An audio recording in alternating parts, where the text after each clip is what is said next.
विकास आघाडीकडनं आम्ही सगळे एकत्र पक्ष फॉर्म भरायला चालू आहे। एक आमची ताकद आहे, जनतेची ताकद आहे आमच्यासोबत, जे आतापर्यंत या लोकांनी आम्हाला सपोर्टलं, आता आम्ही त्याचं उत्तर देणार आहोत। आम्ही काय करतो गेल्या कळंबोली शहरामध्ये अनेक विकास कामं आपण करण्यात आलेले आहेत महाविकास आघाडीतर्फे, त्याची काय सांगाल? तर वारंवार कंटिन्यू 7 वर्ष झाले, आता 5 वर्ष आम्ही कंटिन्यू विकास कामं करत आलो। जेव्हापासून सर नगरसेवकमध्ये महाविकास आघाडीचा नगरसेवकमध्ये करत आलो। बरेचसे आमच्या पक्षांना स्वतःच्या आमच्या मोठे तिथे गेल्यात, आम्ही आमच्या पक्षात कट्टर राहिलो, सगळ्या सोबतच राहिलो। विकास आम्ही करत आहोत, आम्ही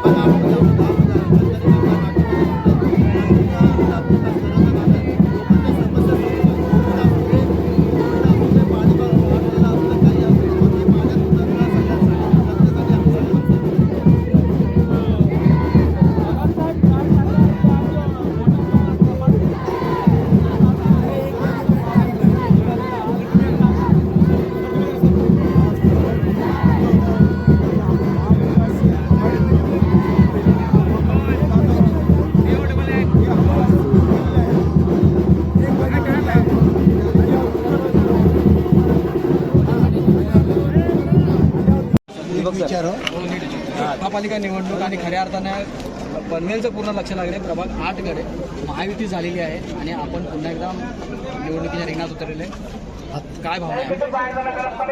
ते कळंबोलीमध्ये प्रभाग 8 नाही, सगळे तुम्हाला पॉझिटिव्ह आहे, हे तुम्हाला हमखास खात्री आजच्या तुम्ही पाहिलं असेल मिरवणूक कशी निघाली।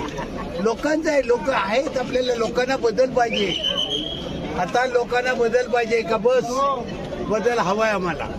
आत्ताच विरोधक सांगून गेले की समोरच्यांची डिपॉझिट जप्त केल्याशिवाय आम्ही शांत बसणार नाही। आहे ना आमने सामने, आता कोण कोणाचा डिपॉझिट जप्त करते ते कळेल आता तुम्हाला, 16 तारखेला कळेल।